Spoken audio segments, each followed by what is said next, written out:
Donc pour ces phrases logiques, on demande de dire si elles sont vraies ou fausses et de donner leur négation. Alors pour la première phrase, il est en fait peut-être plus facile d'écrire d'abord la négation. Alors la négation, on remplace il existe par pour tout, et les pour tout par il existe. Et ensuite, on nie cette proposition-là. Donc la négation de x plus y est strictement positif, c'est x plus y inférieur ou égal à 0. Alors en fait, c'est cette négation qui est vraie.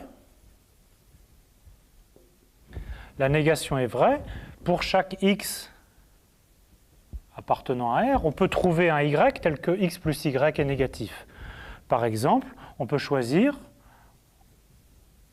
on pose y égale moins x moins 1, et à ce moment-là, x plus y, ça fait quoi? Ça fait x moins 1, qui est négatif. Donc la négation étant vraie, la proposition A est fausse.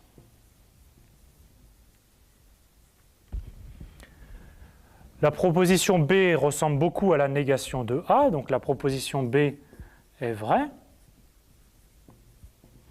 En effet, pour chaque x appartenant à R,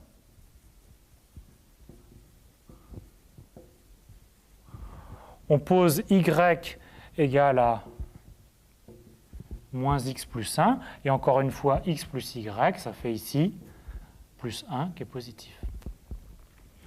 Donc la proposition B est vraie, et on peut quand même écrire sa négation, même si elle va être fausse, bien sûr.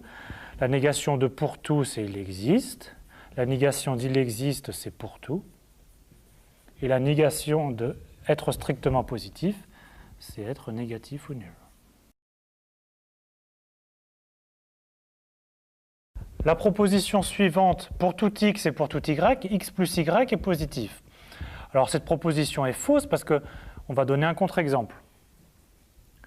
Si c'est vrai pour tout x et pour tout y, c'est en particulier vrai pour x égale 0 et y égale moins 1.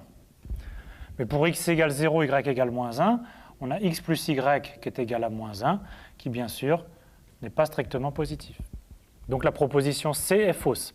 On peut donner sa négation. Il existe x appartenant à R, il existe y appartenant à R, tel que x plus y est négatif. Bien sûr, la négation est une proposition vraie.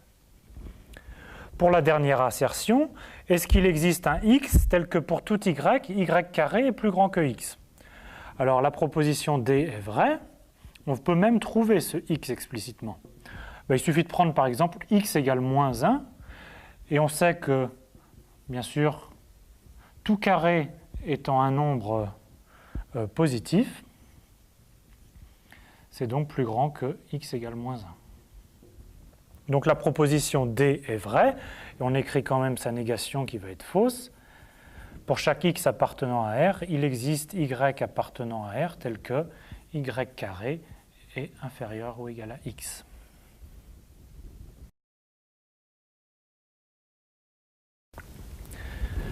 Quelques explications sur le symbole. Le symbole « il existe » vient en fait du « e » qui est renversé.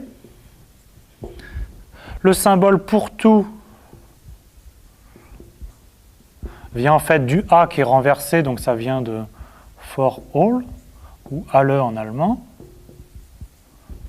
Il y a aussi un autre symbole, c'est « il existe un unique ». On met un point d'exclamation pour dire qu'il existe un unique.